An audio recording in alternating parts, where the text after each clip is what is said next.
آپ مسافر ہیں راہ خدا کے، کیا ہی اچھا ہو کہ آپ میرے گھر میں آج ایک دن مہمان نوازی کو قبول کر لیں۔ غریب نواز نے اس بوڑھی عورت کے گھر مہمان نوازی کو قبول کیا، کھانا کھائے، رات گزاری، صبح اٹھ کر کے چلے۔ وہ دونوں جو رہزن ہیں وہ غریب نواز کے مرید بھی ہیں، خلیفہ بھی ہیں۔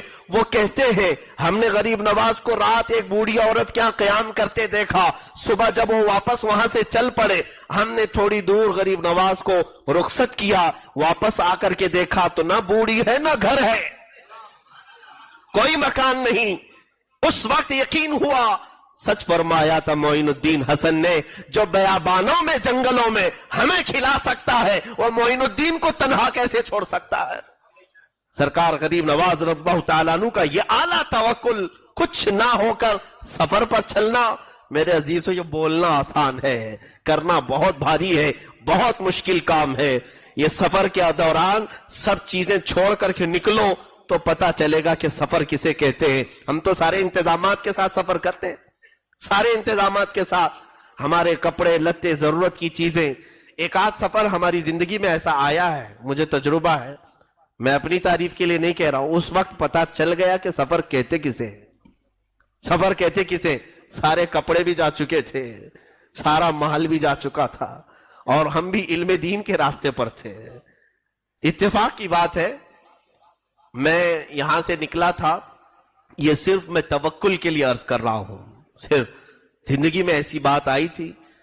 میرا ارادہ جب ہوا تحقیق فی الفقہ، فقہ کی تعلیم حاصل کرنے کے لیے بریلی معلیٰ ہمارے مرشد گرامی کی بارگاہ میں جانے کے لیے، میں دبئی سے تراویح پڑھا کر کے آیا تھا، اور اس وقت ابھی ہماری تعلیم کا سلسلہ جاری بھی تھا، میں بھی تعلیم کمپلیٹ ختم نہیں کیا تھا، جاری بھی تھا، لیکن بیچ میں جو رمضان آتا تو تراویح پڑھاتے، اور اچھے عمدہ کپڑے وہ ایک پہلے سے چلا ہے، سارے کپڑے جمع کر کے ایک بڑے سوٹکیس میں رکھے، اور پھر میری لکھی ہوئی کچھ کتابیں بھی تھیں جو میں نے عربی سے اردو میں ٹرانسلیٹ کیا تھا، اور کافی اچھی خاصی رقم بھی تھی، اور یہ سب چیزیں لے کر کے جب میں پہنچا تھا تو رات کا وقت تھا، اسٹیشن پر مجھے یاد ہے 4 بجے کے قریب ٹرین پہنچی تھی۔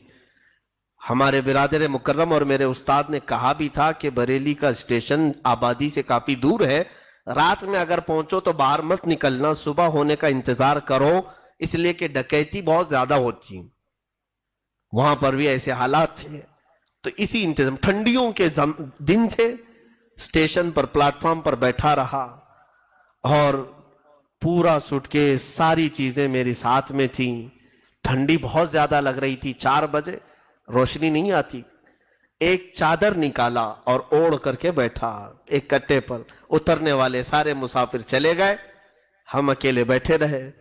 بیٹھنے کے بعد تھوڑی دیر کے بعد جو ٹھنڈی میں چادر نے گرم کیا، جھپکی لگی جاتی ہے، اونگ آئی، آنکھ بند ہوئی، بیٹھے بیٹھے گھٹنوں میں سر رکھ کر کے، تھوڑی دیر کے بعد سر جھٹکا اور جھنجھلا کر کے اٹھا تو دیکھا نہ بیگ ہے نہ سٹکیس ہے، کچھ بھی نہیں۔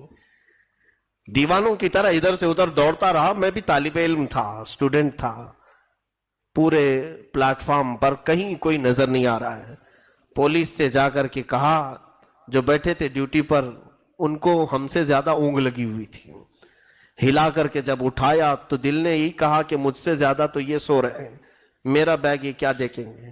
ویسے بھی انہوں نے مایوس کن جواب دیا اور واپس پلٹ آئے۔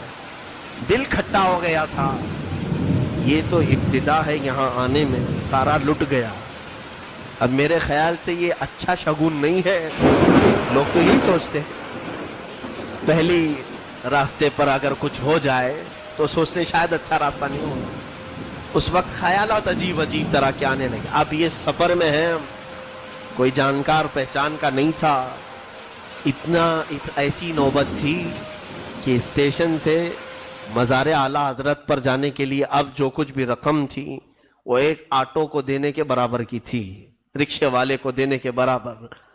خیر، ہم نے یہ سوچا کہ واپسی کا ارادہ کرتے ہیں، یہ ہمارے لیے شاید شہر راس نہیں آئے گا، واپسی کا ارادہ کر رہے تھے۔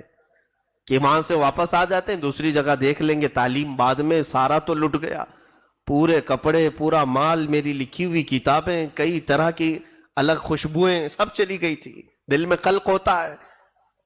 واپسی کا ارادہ کیا تو اسی وقت دل میں یہ خیال آیا, اتنی دور اتنے مقدس شہر میں آئے ہیں تو اعلیٰ حضرت کی بارگاہ میں زیارت تو کم سے کم کر لوں, فاتحہ پڑھ لوں اور اس کے بعد واپس چلا جاؤں. اب پڑھنا نہیں تھا. زیارت کے لیے صبح کی گھڑی تھی, اذان ہو چکی اور غالباً نماز ہوئی تھی. میں فجر کی نماز مسجد میں پڑھا اور مزار پاک پہ حاضری کے لیے گیا تو ایک قاری صاحب خوش الہان اچھی آواز کے وہاں گنگنا رہے تھے. اکثر ایسا ہوتا ہے مزار اعلیٰ حضرت پر اعلیٰ حضرت کی نعتیں پڑھی جاتی رہتی صبح شام.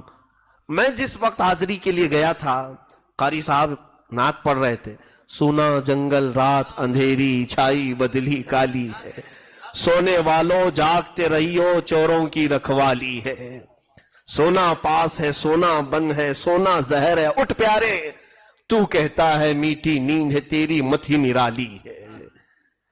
اور یہ سب اشعار وہ پڑھتے جا رہے ہیں, میں فاتحہ بھول گیا اور سننے لگا اور ایسا لگ رہا تھا کہ یہ نعت کہیں میرے لیے تو نہیں لکھی تھی انہوں نے. ساری چیزیں زندگی سے ایک ایک, کبھی آپ بھی سوچتے ہیں نا حضرت نے آج ہمارے لیے بیان کیا ہے.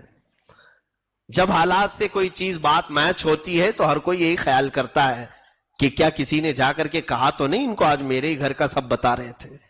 ہماری زندگی میں بھی ایسی چیز آئی. تو جب وہ نعت ختم ہوئی تو دل میں اطمینان ہوا کہ جو کچھ ہوتا ہے اللہ کی مرضی سے ہوتا ہے.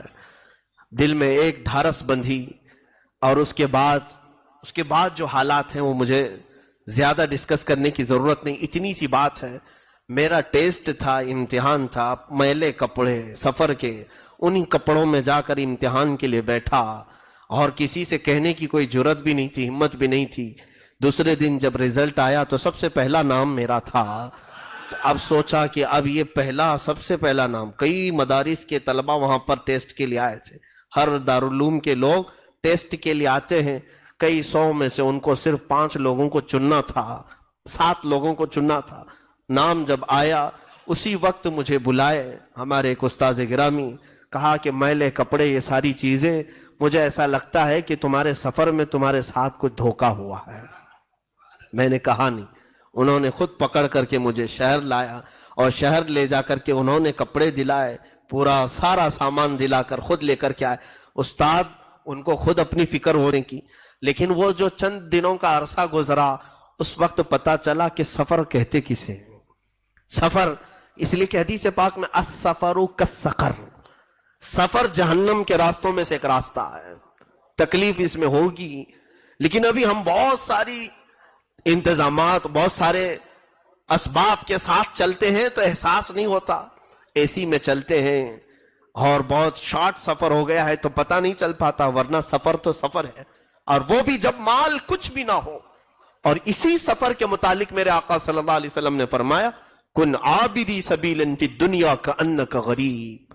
اے بندے تو دنیا میں مسافر کی طرح جی, ایسا جیو جیسے کہ تم مسافر ہو. اس لیے کہ مسافر بہت سامان نہیں لیتا, سب چھوڑ کر جاتا ہے. اور سرکار غریب نواز رضی اللہ تعالیٰ عنہ نے اس حدیث پر عمل کر کے دکھایا, عمل کر کے ایسے دکھایا کہ سب کچھ چھوڑا اور پوری زندگی سفر کی حالت میں رہے. پوری زندگی مسافر جیسا رہتا ہے ویسی رہے. جو آپ نے سارا سامان بیچ دیا تھا, رقم بیچی, پھر ان کے راستے میں کون کھلاتا ہے, کسی کو کوئی فکر کرنے کی ضرورت نہیں ہوتی.